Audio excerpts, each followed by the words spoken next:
Very good morning, dear students. In this semester, our subject title is History of English Literature 1. And never forget the subject code SMEN31. Today I am going to tell you something about history of English literature. History of English literature is nothing but a chronological account of the books which have been written in the English language. And we cannot think of a book without thinking also of its author. And every book takes us back immediately to the man behind it. We read some books and we get some ideas from the books, but at the same time we never forget the man behind the book. And in the history of English literature, we must fix attention upon the personalities of the men by whom literature has been made. Every great writer brings new things into the world. Because of writers, we get a lot of books. Because of writers, our literature develops. So writer is the important person for the development of literature. So every great writer brings new thing into the world himself. A history of English literature is concerned to point out the nature and value of the particular contribution which each writer personally has made to that of literature. It is a kind of contribution by the writers to the world of literature.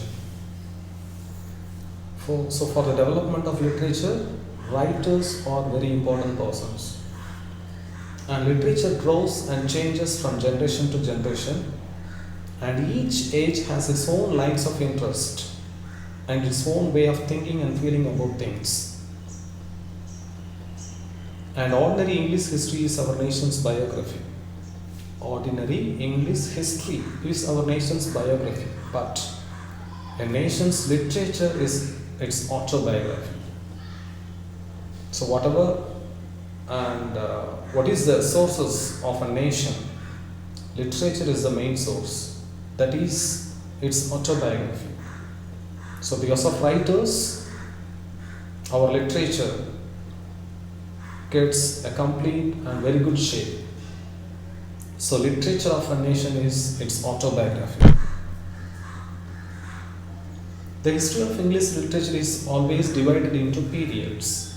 So we have a lot of chapters in this paper. So this division is made. Why? Because as a matter of convenience, as a matter of understanding, they made a lot of divisions. But at the same time, writers of a period will differ one from another in all the specific qualities of personality. And history recognizes only a continuous flow, and history knows nothing of absolute endings and beginnings. History has no endings and no beginnings. It is a continuous process, especially in literature. So today in our chapter, the first chapter is about English literature before Chaucer. I already told you that Chaucer, the father of English literature, before him there were some eminent writers. There was a literature. So the early time, English literature began with songs and stories of a time when the Teutonic ancestor of English people, Teutonic ancestors, they were the earlier Germanic tribes. So the Jutes, Angles and the Saxons, the three tribes of these ancestors, they conquered Britain and laid the foundation of the English nation. And in the early time they were called as pagans. Why? Because they followed something natural belief. They followed They had some natural and religious beliefs, but all the people were tribes. But later, the pagan people were converted into Christianity by the Irish missionaries and especially by the Romans. The Romans converted the Teutonic and the Saxon people into Christians. Generally speaking, we can divide the pre-Chaucerian literature into two main parts. We can divide the pre-Chaucerian literature before Chaucer, were divided into two main parts. The first one, the Anglo-Saxon, the next one, the Anglo-Norman. The Anglo-Saxon period or the Old English period, the Anglo-Norman period or the Middle English period. The Anglo-Saxon period or the Old English period, the Anglo-Saxon poetry presents the nature and character of their creators. Their creators were splendid warriors and great lovers of nature. They were also capable of deep emotions. The Anglo-Saxons were capable of deep emotions, and the great and hidden life of the Anglo-Saxons finds expressions in all their literature. The Anglo-Saxons' poetry is filled with the spirit of adventure, love of the sea and battles, brave deeds and the glory of warriors and the love of home.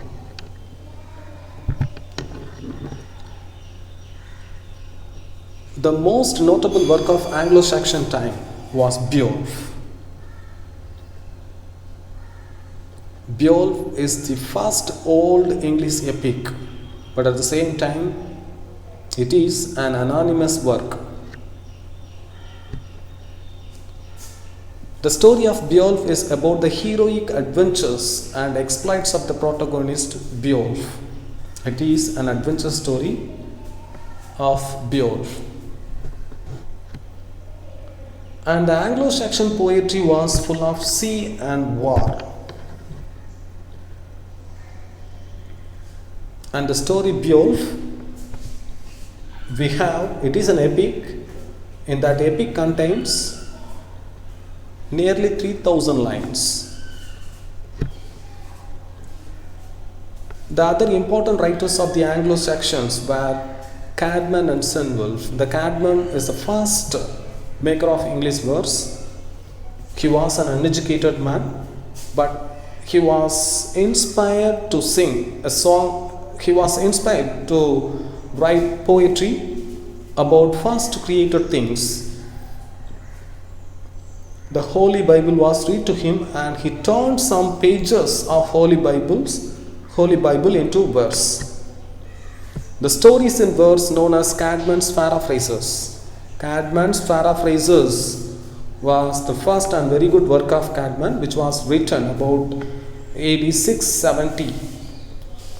AD. You know well about BC. BC stands for before Christ, but AD actually stands for the Latin phrase Anno Domini, which means in the year of our Lord.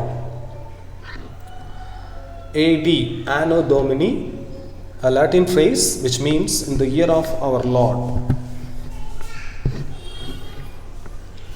The other writer, Cenwulf, the greatest of the Anglo-Saxon poets, his signed poems include The Christ, Juliana, The Fates of English Apostles, and Helena.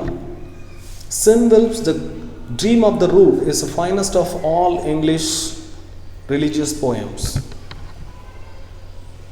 The other important writer during the time of the Anglo-Saxon was King Alfred. He is the creator of English prose. He was the greatest and noblest Anglo-Saxon king. Though Alfred is a translator, he holds an admirable place as the first to put the vernacular to systematic use. King Alfred is generally called as the father of English prose. Next, the second part, the Anglo-Norman period or the Middle English period. This period marked a new beginning in England. William, the Duke of Normandy, dominated the Anglo-Saxon England in the Battle of the Hastings. So never forget their name. William, the Duke of Normandy, very important, a famous king who dominated the Anglo-Saxon. Because of him, Normans developed. The literature they brought to England is remarkable for its bright, romantic tales of love and adventure. The three important elements of the Norman conquest were the Norman, the Anglo-Norman brought the Roman civilization to England, and they did a lot for the development of nationality, and also because of them the English language and literature developed before Chaucer. It is the period of the formation of English language. English language developed a lot and it got a complete form during the time of Anglo-Norman, but Latin was the language of official documents and of learning during the time of Anglo-Norman. And it was an age of the development of various genres of poetry. The amount of prose is very small. The Anglo-Norman paid very little interest in prose. Anglo-Norman poetry. The Normans brought historical taste with them to England and they created historical interest. Brut was their famous work, which contains about 30,000 lines narrating the history of England from the landing of Brutus to the death of Cadwallader, the last of the native kings. So, the next chapter is about the age of Chaucer. I tell you in the next class. I hope you understand about the pre-Chaucerian period. The most important works before Chaucer was Beowulf. It is an anonymous work which was a very famous work of Anglo-Saxon period, Old English period. Then the most important notable person was King Alfred. He was the first to write English prose in English. Thank you.